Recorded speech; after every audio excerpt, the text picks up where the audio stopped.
Autumn 1944. The Hurtgen Forest, Germany.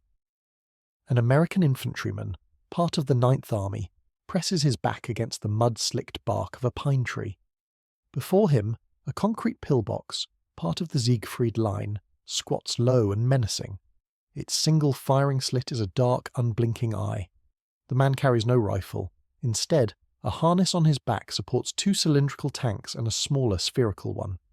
The assembly weighs 68 pounds, a burden that makes every step in the sucking mud a monumental effort.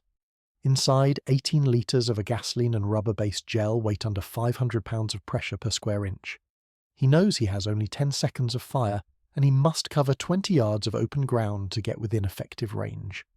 To the German machine gunner inside, who has held this sector for weeks, the approaching figure is an anomaly, a technological ghost. This was the American M2 Flamethrower, and its arrival on the Western Front signalled that the War of Fortifications was over. This was the American M2 Flamethrower. It projected a stream of burning jellied gasoline up to 40 metres, and it surgically invalidated centuries of defensive engineering, from French hedgerows to German bunkers. The problem facing American forces after the Normandy breakout was brutally simple and threefold. First, the bocage country of Normandy. This was a labyrinth of ancient hedgerows, thick earthen banks overgrown with dense shrubs and trees that formed perfect, impassable walls for infantry and tanks. Each field was a kill zone, presided over by a German machine gun team, a sniper, or a well-concealed anti-tank gun. American battalions were bled white attacking these positions one by one. In the first 6 weeks after D-Day, the US Army suffered over 40,000 casualties, many in these small, brutal hedgerow battles. Second, the fortified towns. Cities like Aachen, Cherbourg and Saint-Lô were turned into fortresses, with every building fortified, every street blocked, and every cellar a potential strongpoint. Clearing these building by building with grenades and rifles was a nightmare of attrition. Third, the Siegfried Line, or West Wall, a 600-kilometre deep belt of pillboxes, dragon's teeth and bunkers. These were not crude dugouts. They were steel-reinforced concrete structures, often with walls 5 feet thick designed to resist heavy artillery. Conventional infantry tactics were a death sentence. The problem was not just killing the German defender, but extracting him from a position where he was invulnerable to almost everything else. The American military needed a tool that could reach inside these defences and turn them into ovens. The engineering constraints were immense. The M2 had to be man-portable, limiting weight and fuel capacity.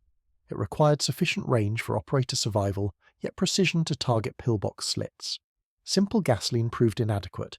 It needed thickening into napalm that would cling to surfaces and continue burning. This mixture had to remain stable in extreme temperatures. The ignition system demanded absolute reliability.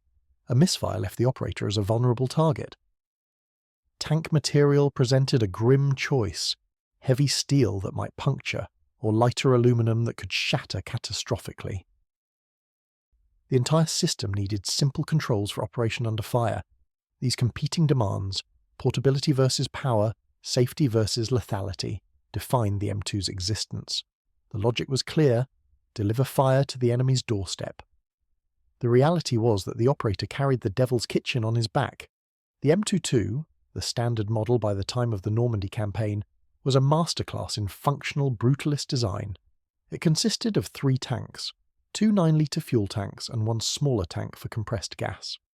The fuel tanks were made of lightweight steel, just under 1/10 of an inch thick, and were lined with an anti-corrosion coating.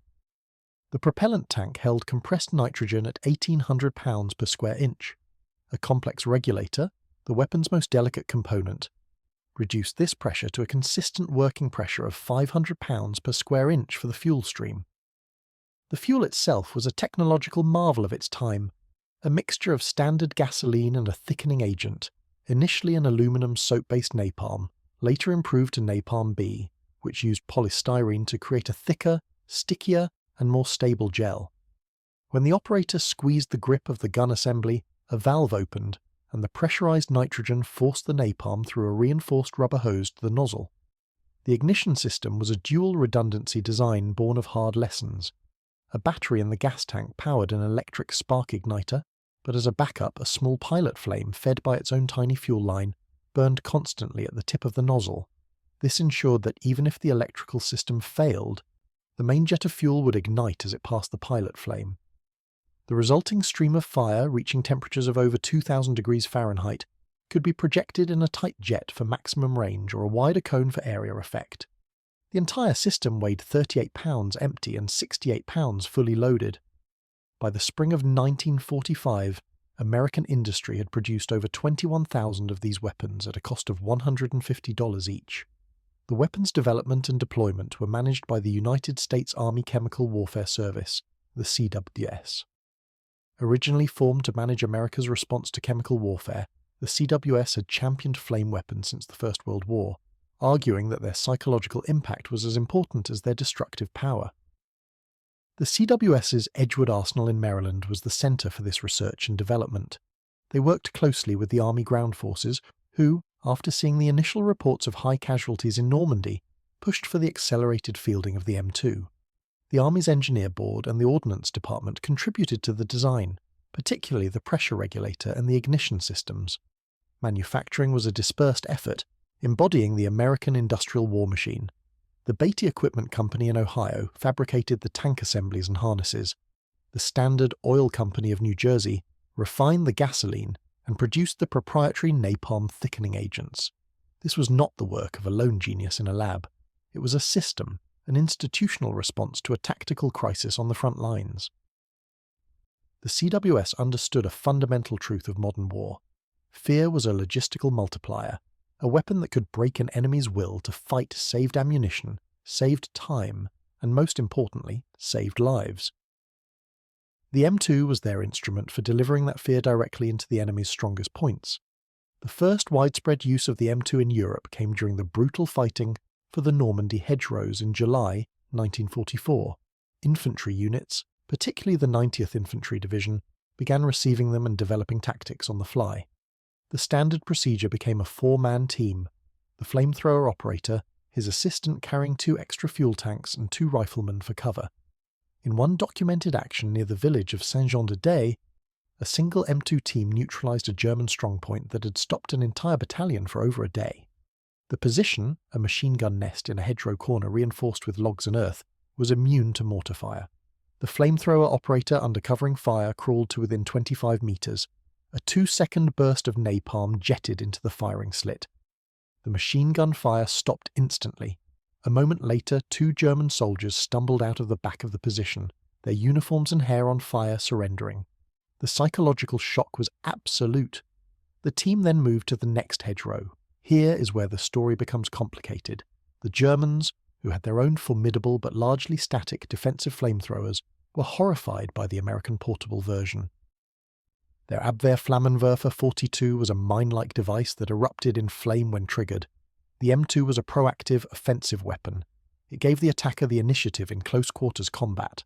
Captured German soldiers from the 275th Infantry Division later reported that the threat of the Feuerwerfer was the single most demoralizing element of the American assault, more so than artillery or tanks. They could fight a tank.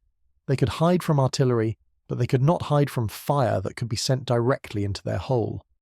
The M2's role evolved as the campaign moved into urban and fortified terrain. During the Battle for Aachen in October 1944, flamethrower teams became essential for clearing the city's medieval stone buildings. Conventional methods involved storming a building room by room, a process that was slow and resulted in horrific casualties. With the M2, the tactic changed. A team would approach a building, fire a short burst through a window or doorway, and then wait. The napalm would coat the interior walls and floor, burning at immense heat and consuming all the oxygen.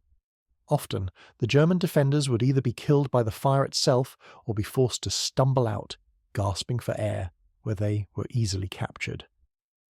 In the dense, dark forests of the Hurtgen, the weapon was used to clear log bunkers and concrete pillboxes that were invisible until you were on top of them.